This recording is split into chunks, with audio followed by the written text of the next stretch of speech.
ഭക്തിസാന്ദ്രമാക്കി ഗണേശോത്സവ നിമജ്ജന മഹാശോഭയാത്ര. ഗണേശ മന്ത്രങ്ങൾ കൊണ്ട് മുഖരിതമായ പാലക്കാട് നഗരത്തെ 300-ലധികം വിഗ്രഹങ്ങളാണ് കൽപ്പാത്തിയിൽ നിമജ്ജനം ചെയ്തത്.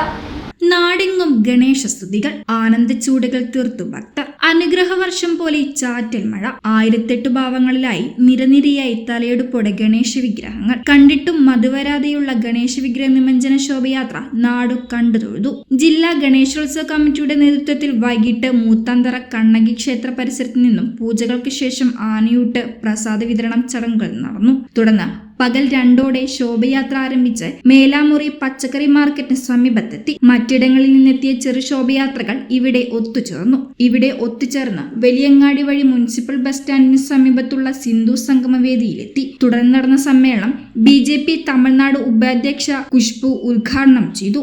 ഗണേശോത്സവ കമ്മിറ്റി പ്രസിഡന്റ് C. സുദേവൻ അധ്യക്ഷത വഹിച്ചു. RSS നേതാവ് NR മധു പ്രഭാഷണം നടത്തി. General secretary C. Muraleedharan, BJP east ജില്ലാ പ്രസിഡന്റ് പ്രശാന്ത് ശിവൻ, സംസ്ഥാന vice president C. Krishnakumar, RSS വിഭാഗ് കാര്യവാഹക് K. Sudheer, C. Madhu, AJ Sreeni, M. Sivagiri, K. Sreenivasan ഉൾപ്പെടെയുള്ളവർ പങ്കെടുത്തു. 12 வருஷத்துல பாரத பிரதமர் மோடி அவர்கள் பாரத தேசத்தை எங்கிருந்து எங்கே கொண்டு போயிட்டார்.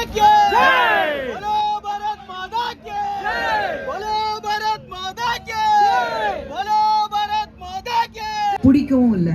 மக்கள் தெளிவாக இருக்காங்க. 3வது முறையாக பிரதமர் மோடி அவர்கள் பாரத பிரதமராக இருக்கிறாரு. இன்னைக்கு பாரத தேசத்தை உலகத்துல எல்லாரும் பார்க்கும் போது பாரத தேசம் எந்த வேகத்தோட முன்னாடி போயிட்டு இருக்கு.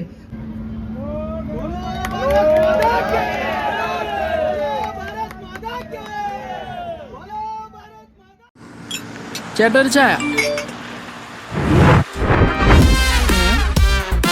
സൂപ്പർ ഫാസ്റ്റ് ആണല്ലോ. ഇതിന്റെ കേരള വിഷൻ വൈഫൈയാ? ഫാസ്റ്റ് ഒക്കെ തന്നെ, പക്ഷെ Kerala vision wifi connection free ആണ്. ചായ ഫ്രീ അല്ല, കാശട് Kerala vision free wifi connection. Free ആയി കണക്ട് ആവൂ.